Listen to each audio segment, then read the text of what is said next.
अगर मैं पवित्र नहीं होती तो उस पूजा में माता मुझे चामुंडी का रूप लेने की अनुमति कभी देती क्या? पहले तो आप सब लोग मेरी पूजा कर रहे थे और अब कह रहे हैं कि देवी माता मेरी वजह से क्रोधित हो गई है। ये कहाँ का न्याय है?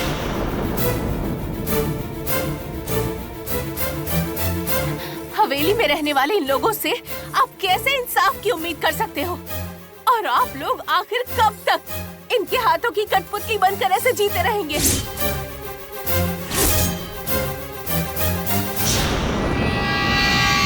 न जाने कितने वक्त से, कितने सालों से आप सबकी बेटियों ने भी इस राक्षस की वजह से कितना कुछ सहा होगा, फिर भी आप लोग इसे पहचान नहीं पाए। लड़कियों की इज्जत से खिलवाड़ करने वाला एक हैवान है ये। इतना ही नहीं, इसके बुरे कामों में इसका साथ देने वाली इसकी माँ भी यही खड़ी है। और आप लोग अब भी ऐसे ही चुपचाप खड़े रहेंगे? लड़कियों को बर्बाद करना हमारी शान है, ऐसा एक माँ कह रही है। ऐसी माँ अपने बेटे को क्या संस्कार देगी? जरा आप लोग ही सोच कर देखिए। ये लोग हमारे साथ इतना अन्याय करते हैं, आप लोगों को गुस्सा नहीं आता? ये अलंकार नाचियार जो कहती है, आप भी वही मान लेते हैं? हाँ, ये लोग न्याय करेंगे, ऐसी उम्मीद भी कैसे कर सकते हैं? तुम्हारा कसूर है लड़की, तुम ही कसूरवार हो।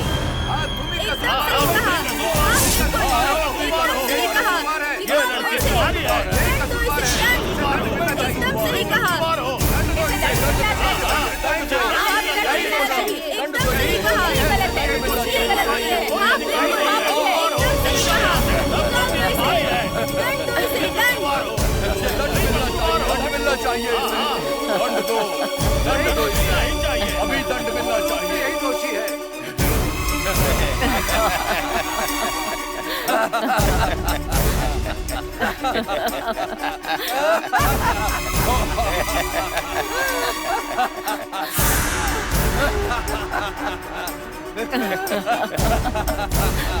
आप लोग भी हंस रहे हैं ना? अच्छे से हंस लीजिए। लेकिन आप लोगों को बता देती हूँ कि आप लोग भी इससे नहीं बच पाएंगे। न्याय कानून बचा ही नहीं है इस गांव में। मेरी ही गलती थी जो आप लोगों से इंसाफ मांगा। आप सब लोग मुझ पर कीचड़ उछाल रहे हैं, मुझ पर हंस रहे हैं। इसकी वजह मैं अच्छे से जानती हूँ। जमींदार के टुकड़ों पर ही आप लोग पल रहे हैं। यही वजह है कि आप सब इनका साथ दे रहे हैं। आप सबकी ऐसी छोटी सोच पर धिक्कार है। पर मेरे बाद इन लोगों के निशाने पर आप होंगे, आप होंगे। अपने आप को मर्द कहने वाले जाकर अपनी मूंछें मुड़वा लो। तुम सब मर्द कहलाने के लायक नहीं हो। शेरनी को भगाने वाली एक लड़की ने इसी गांव में जन्म लिया था। जिसने अंग्रेजों का विरोध किया वो बेल नाचियार भी इसी मिट्टी पर जन्म लिया था उन्होंने। और आप सब ने भी इसी पवित्र मिट्टी में जन्म लिया है। आज मैं सब कुछ खोकर आपके सामने खड़ी हूँ, इंसाफ की उम्मीद में, और आप सब तमाशा देख रहे हैं। पर आप में से कोई भी मेरी तकलीफ समझ नहीं पा रहा। आप में इंसानियत नाम की चीज नहीं रह गई है। आप सब लोगों को देखकर ही मेरा खून खौल रहा है, गुस्सा आ रहा है मुझे। आप लोगों को इस तरह जीने की आदत हो गई है, इनके तलवे चाटने की आदत हो गई है। सच का साथ ना देकर आप लोग झूठ का साथ दे रहे हैं। बर्बाद हो जाएंगे आप सब लोग। दंड सिर्फ इन लोगों को ही नहीं, आपको मिलना चाहिए, आपको भी मिलना चाहिए, आपको भी मिलना चाहिए। एक कुंवारी लड़की का और उस माता का क्रोध कितना भयानक होता है कि आप लोगों को और आपकी आने वाली पीढ़ियों को मैं दिखाऊंगी। ए राजशेखर भूपति, तेरे पास अधिकार है इसलिए हंस रहा है ना? अब तेरा कुल कैसे बर्बाद होता है देखता जा। अब तुम लोग चाहोगे तब भी अपने आप को बचा नहीं पाओगे। तुम्हारा अधिकार, तुम्हारा घमंड कुछ भी नहीं चलेगा। आज के बाद तू कभी नहीं हंसेगा, और इस बात के लिए दंड सिर्फ तुम लोगों को नहीं, इस पूरे गांव को मिलेगा। इस गांव पर क्या क्या मुसीबतें आने वाली है कि आप लोग सोच भी नहीं सकते। बस इंतजार करते जाइए।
नमो नमः। गुरुजी, गुरुजी, गुरुजी। कौन है? गंगा?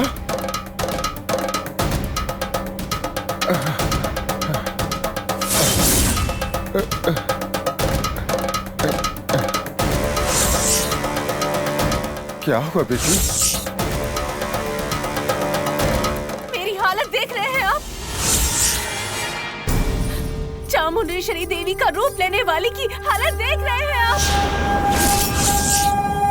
कुंवारी पूजा में शामिल होने के लिए माता की अनुमति होनी चाहिए, ऐसा आप ही कह रहे थे ना? ये सब करने का मुझे क्या सम्मान मिला है, आप देख रहे हैं ना गुरुजी?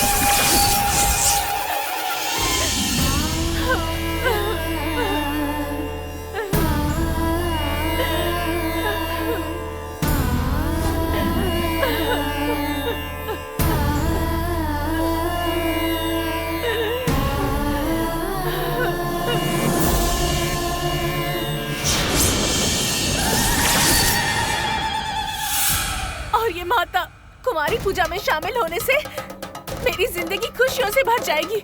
मुझे पूजा में शामिल होना चाहिए, ऐसा कहा था ना? इसलिए मैं भी उस पूजा में शामिल हुई थी। चामुंडी देवी का रूप लिया था मैंने, लेकिन इस देवी के साथ क्या हुआ खुद ही देख लो।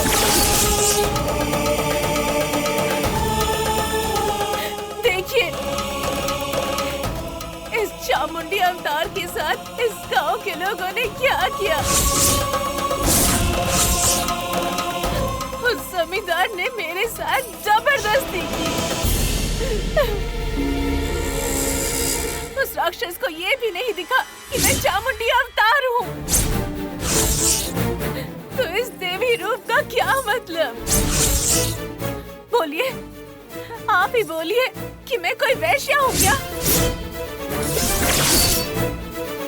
मैंने अपनी इज्जत तो गवाई, साथ ही अपनी माँ को भी खो बैठी।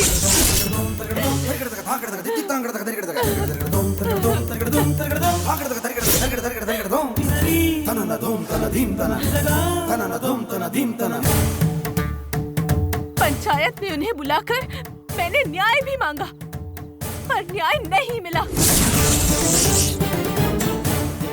गलती करने वाले ही इंसाफ करने की जगह पर बैठेंगे तो न्याय कहाँ से मिलेगा गुरुजी? यहाँ चामुंडी माता की पूजा तो सब करते हैं, न्याय कोई नहीं करता।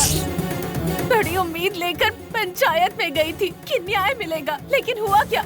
उस अलंकार नाचियार ने सबके सामने मुझे ही कसूरवार ठहरा दिया। जमींदारनी और उसके बेटे के साथ साथ पूरा गांव मुझ पर हंस रहा था। वहाँ किसी ने भी मेरा साथ नहीं दिया।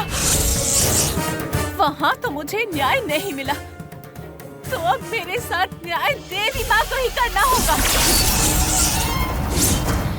गुरुजी, देवी सीधे उतरकर सामने नहीं आएंगी, उन्हें इंसान के रूप में आना ही होगा। आप अम्बे माता जी और सप्त माताओं की पूजा करने वाले हैं ना? इस पृथ्वी पर, पूरे संसार में भगवान की शक्ति से बढ़कर कोई दूसरी शक्ति नहीं है। आपको मैंने हमेशा माता का रूप समझकर पूजा है। मुझे इंसाफ मिलना चाहिए। मुझे जिसने बर्बाद किया उस जमींदार के कुल को भी कठोर दंड मिलना चाहिए। आप जाइए और उस दुष्ट को यहाँ खींच कर लाइए। सप्त माताओं के सामने उस कसूरवार को दंड दीजिए। उसने जो पाप किया है, उस पाप का दंड।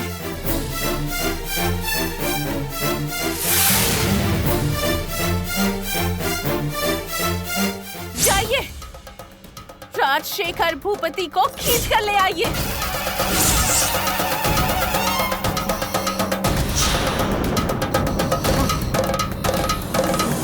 देखो बेटी, वो जमींदार है, इस गांव की रक्षा करने वाले हैं और लोगों को पालने वाले हैं। उनके दी हुई दक्षिणा से ही मेरा परिवार चलता है। जमींदार जी को मैं कैसे खींच के ला सकता हूँ बेटी? उन्हें मैं कैसे दंड दे सकता हूँ? मैं एक साधारण पुजारी हूँ बेटी। साधारण पुजारी है तो फिर आपका और देवी की शक्ति के बीच कोई भी संबंध नहीं है।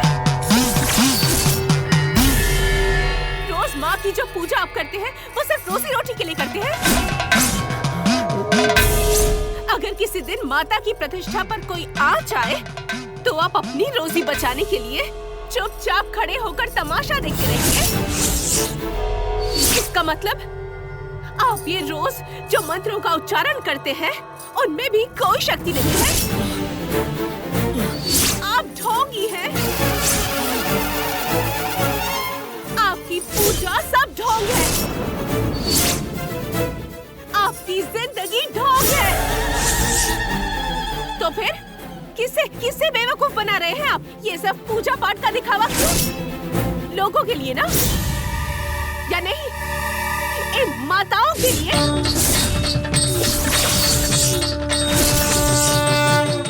इन माताओं के सामने तो आपको खड़ा होने का अधिकार भी नहीं है।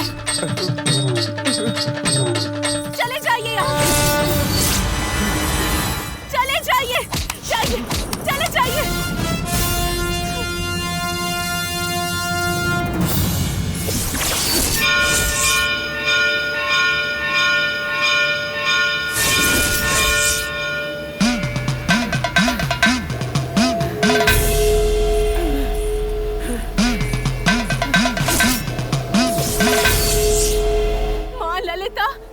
देखा आपने? न्याय और धर्म का अब कोई मतलब ही नहीं रहा। ऐसे झूठे इंसान की वजह से तुम्हें शक्तिशाली कहकर दीप आराधना करके, मंत्रों का उच्चारण करके तुम्हारी हर रोज पूजा करते हैं। लेकिन इन्हें भक्ति और धर्म का कोई ज्ञान ही नहीं है।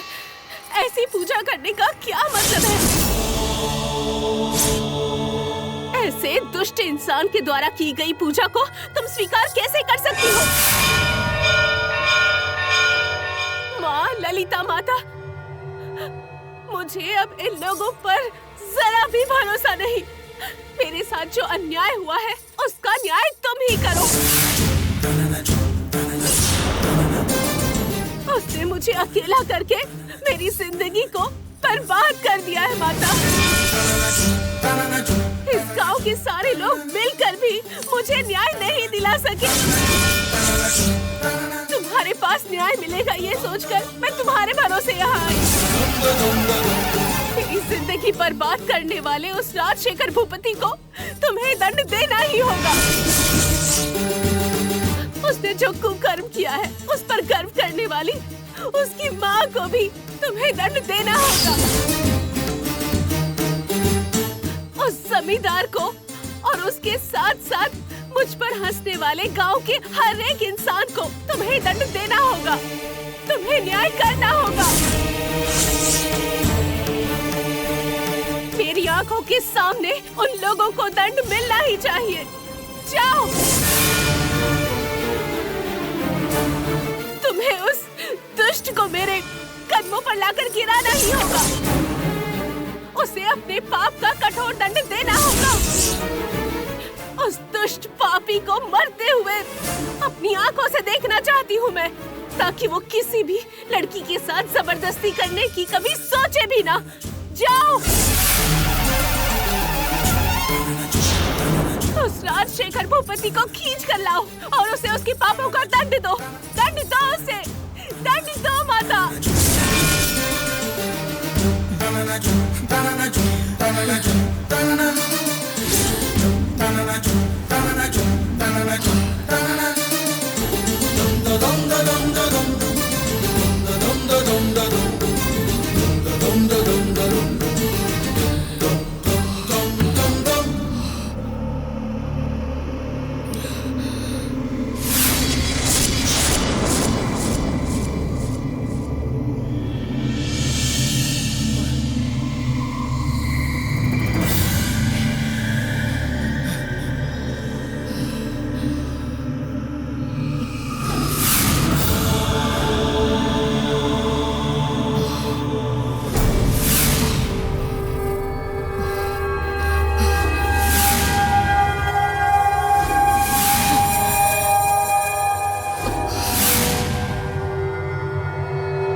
शांत होने का कारण क्या है? जब मेरे साथ अन्याय हो रहा था तब भी तुम नहीं आई। न्याय मांगने गई तो सारा गांव मुझ पर हंस रहा था, तब भी तुम नहीं आई। और अब मैं यहाँ आई हूँ तुमसे न्याय की भीख मांगने, तब भी तुम शांत बैठी हो। अगर उन पापियों को तुम दंड नहीं दे सकती तो तुम्हारी पूजा करके क्या फायदा? तुम्हारी ये सारी शक्तियाँ आखिर कब काम आएंगी?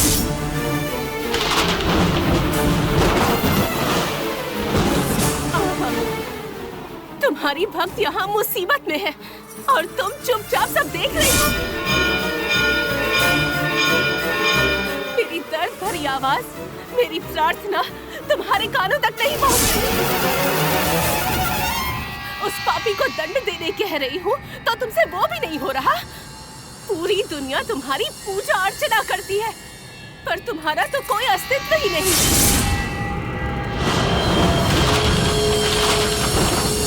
तो फिर तुम्हारी पूजा करने का क्या फायदा माता? अगर तुम मेरा साथ नहीं दोगी तो मैं किसके सामने जाकर झोली फैलाऊं? अगर तुम न्याय नहीं कर सकती तो मुझे लगता है कि अब मुझे ही कुछ करना होगा उन पापियों को सजा देने के लिए। अगर आज तुमने न्याय नहीं किया तो आज के बाद मैं तो क्या दुनिया में कोई नहीं पूछेगा।